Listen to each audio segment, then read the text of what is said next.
नित्योदयम दलित मोह महांधकारम। नित्योदयम दलित मोह महांधकारम।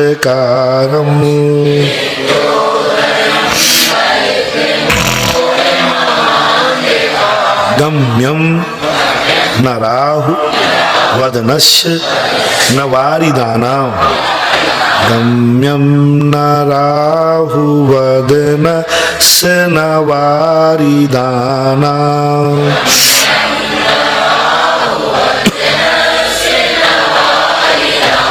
बिभ्राजते तब मुखाब्ज मनल्प कांति। बिभ्राजते तब मुखाब्ज मनल्प कांति।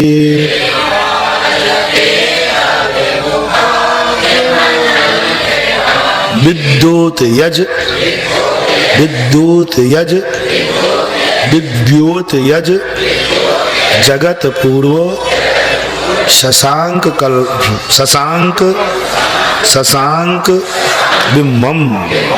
विद्युत यज जगत पूर्व शशांक बिम्बम।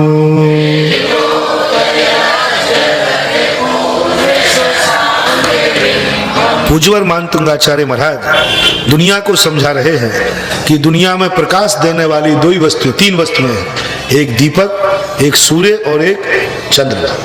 तीनों से प्रकाश मिलता है, तीनों प्रकाश देने वाले हैं। तो तीनों के लिए इन्होंने प्रासंग किया, चंद्रमा, लेकिन तीनों के लिए नीचा करते हुए भगवान को तीनों में नित्योदयम। वहां कहा था सूर्य कभी अस्त नहीं होता, और चंद्रमा की उपमा देते समय कह रहा है नित्य उदयम, नित्य उदित रहने वाला। कैसा है? दलित मोह महांधकारम, अंधकार को नष्ट कर देता है चंद्रमा की कांति। तो दलित किया है, हे भगवान आप नित्य उदय होने वाले हैं, और जो आपका दर्शन करता है उसका कौन सा अंधकार छूट जाता है? मोह महांधकार। बहुत बड़ी बात है। यहाँ मोह से अर्थ है जो आपका दर्शन करता है उसे सत्य का दर्शन हो जाता है।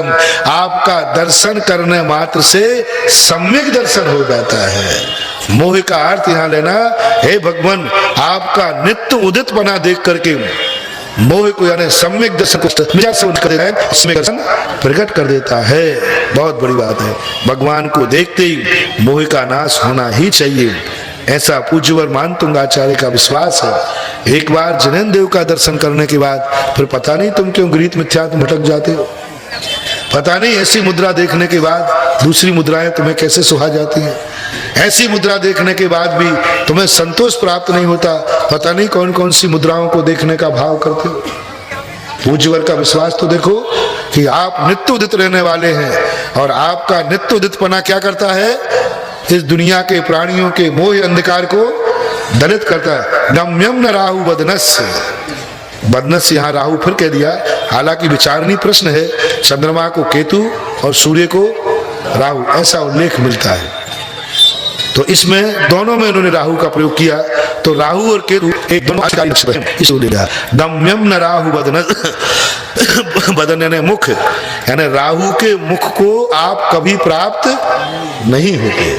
गम्यम न राहु बदनस, यानी जो राहु है, कहते ना राहु ने इसको ग्रस लिया, तो आप राहु के मुख को प्राप्त नहीं हुए। ना वारिदाना, वारिदान यानी जल दान करने वाले। जल का दान कौन करता है? मैं। देखो नए नए शब्दों का प्रयोग कर रहे हैं। साहित्य की विशेषता होती है कि साहित्य इस ढंग से पढ़ाता है व्यक्ति जिससे तुम्हारा शब्दकोश भी तैयार होता जाए। अभी दिया था अम्भो धरो दर, और अब उसी बादल का दूसरा नाम क्या है?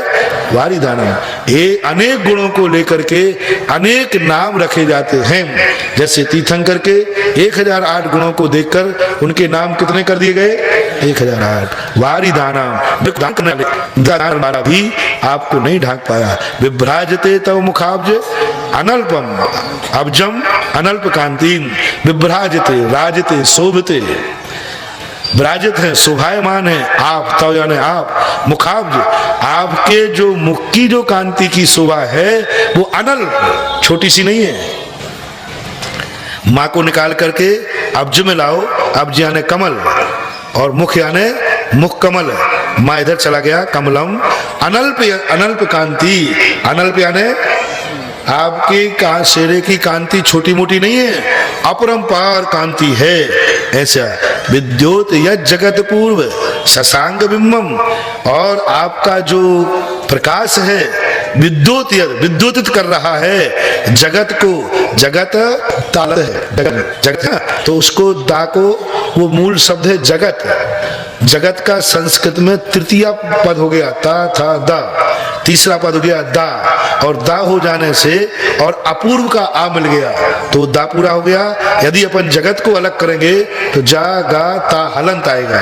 अपूर्व शशांक बिंबम, आप चंद्रमा नहीं है, आप अपूर्व चंद्रमा है। अपूर्व चंद्रमा यानी ऐसा चंद्रमा तो मैंने कभी देखा ही नहीं है। आकाश का चंद्रमा तो चंद्रमा है, लेकिन आप अपूर्व चंद्रमा है, क्योंकि आपका जो मुख है ये सारे जगत को विद्युदित कर रहा है।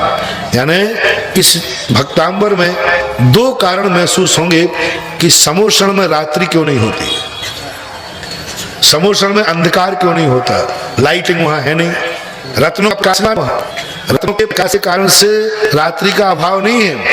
पूरे भक्तांबर को पढ़ने के बाद दो स्थान ऐसे मिले जिसके कारण से वहां कभी रात्रि नहीं होती।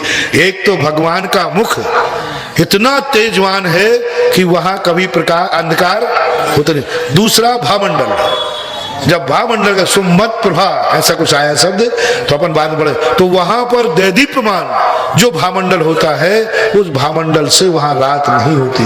अन्यथा रत्नों आदि से मत मानना, ज्योत्सांग नाम के कल्प वृक्षों से भी रात का अभाव नहीं मानना। समोषण में 10 प्रकार के कल्प वृक्ष नहीं होते हैं, ज्योत्सांग कल्प वृक्ष नहीं होते हैं, मात्र उनका खुद का प्रभाव है कि उनका मुख में इतना तेज होता है कि कहीं अंधकार होता ही नहीं है। ऐसा यह भगवान अपूर्व चंद्रमा है।